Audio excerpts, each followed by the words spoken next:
Hello and welcome to my studio. Do you ever have those moments where you feel really stuck, like you're not making any progress with your watercolour painting and you've got no idea how to move things forward? Well, I'm hoping that today's video might give you a few ideas and a few clues as to how you can push forward and really start to make really good progress and get to where you want to be with your watercolour painting. On the screen, you can see on the left, the larger painting is a recent painting of mine of some Thames sailing barges, and on the right is an attempt that I made when I just first started painting back in 2018. And I think you'll agree that I feel I have made quite a bit of progress. But then, of course, I've now been painting for 6 years. So the first and one of the most important things to say is don't rush the process. It takes time to learn a new skill that's as complex as watercolour painting. So try to relax and enjoy the journey wherever you are, whether you're at the beginning or whether you're an intermediate or somewhere in between, because it's being content with where you are at the moment that is going to give you the ability to then make progress. But just before we get into the video, here's a quick promo for my new book, Landscapes in Watercolour, Techniques and Tutorials for the Complete Beginner. It's now available to purchase from all good online bookstores. So follow the links below if you're interested, or you can find it in your favourite bookstore. So it's really important not to be too hard on yourself. Part of the deal of learning any new skill is knowing and accepting that you're not going to be particularly good at it at the beginning. That's part and parcel of learning anything. If we were really good at it right from the start, there'd be no point in learning it. So if we accept where we are on the journey, and also accept that if we put in the hard work and the practice, we will make progress. Watercolour is a skill like any other, and the more practice we put in, the more we will make progress. So take away that critical inner voice and you'll find it'll be much easier just to get down to enjoying the process of learning, in the knowledge that you will improve the more practice you put in. The simple act of removing that self-judgmental pressure that we put on ourselves frees us up to then be sort of analytical in a positive way about our work.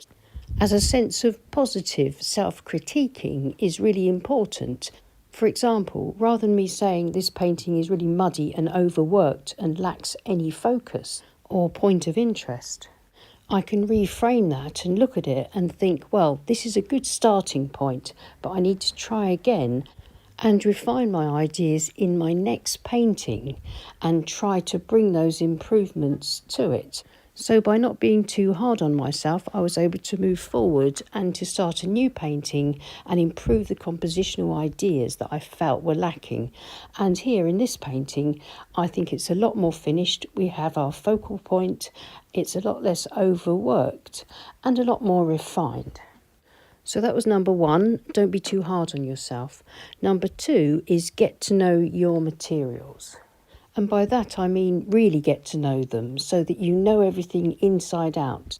Discover the colours that you really enjoy using and then see what they do together by mixing them and swatching them out and finding the kind of colour mixes that are going to be really useful. And then try those colour mixes out in your paintings. See how they look when you mix them on the palette and then place them on the paper, and see how your paper behaves. And get to know what kind of surface of paper you prefer, whether you like rough, smooth or cold press paper, whether you like cotton paper or whether you prefer a wood pulp paper. Trial and error is really important in order to get to know your materials. Play around with your brushes. Don't just choose a brush because another artist uses it. Try different shapes out. Another artist like me might prefer using a wash brush that's a mottler, like a flat brush shape, but you may prefer to use a mop brush and find that it's much more versatile in your work. So don't be afraid to experiment with your brushes and find the ones that you prefer that work the best for you. So that's number two, get to know your materials. And number three, practice your drawing and sketching skills.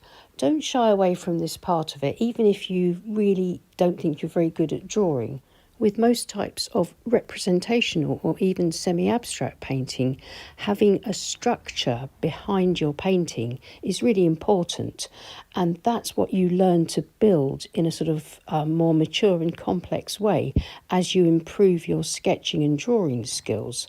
I often get artists telling me that they feel their paintings look quite childlike and they don't know why that is. Well, very often it's because sketching and drawing skills just need to be improved, sharpened up a bit. If we go back to the photograph that I showed you at the beginning, this is a case in point. My first painting on the right that I did when I started in 2018 was painted from my imagination, and my drawing skills and sketching skills weren't very developed at that point because I was just starting on my journey. But by taking my time and building and consolidating on my drawing and sketching skills, I'm now able to produce images that are a little bit closer to what I have in my mind. So that's number 3, improve your drawing and sketching skills. So number 4, in how to improve your painting, play and experiment.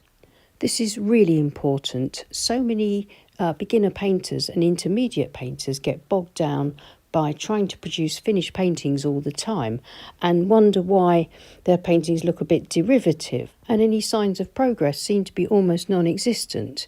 This is often because we need to take the time to experiment and play with paint, paper, brushes, materials in order to discover sort of unique effects, to get to know our materials, to find the colours and the style of brushstrokes that we really enjoy using.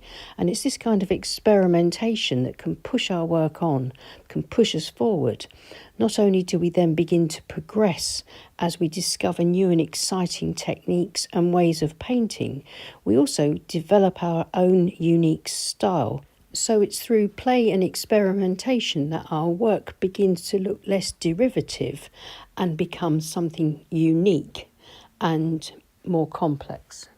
So tip number 4, play and experiment. That brings us on to my last tip for today, and that's tip number 5. Try not to follow tutorials all the time.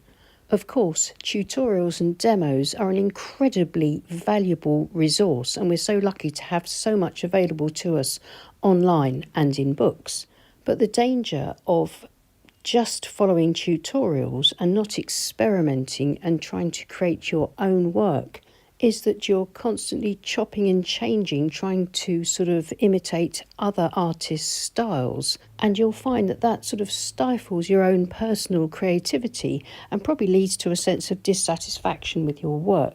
Whereas as you build and progress with your own style and your own work, then you will really begin to feel sort of creatively fulfilled.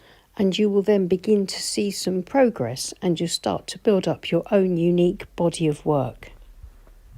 Well, I hope those 5 tips were helpful. Let me know in the comments what you think. And also, if you've got any tips for the art community here, I'd love it if you could put that in the comments and we'd love to read them.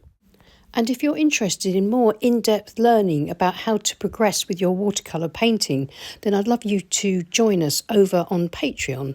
We have a wonderful art community there, and as I said, plenty of exclusive in-depth learning opportunities. You can share your work in the community chat group there, the Art Studio, and we have monthly challenges where you can interpret a photograph however you like and post it in the online chat on Patreon. So if you're interested in that, then please take a look for the link in the description below.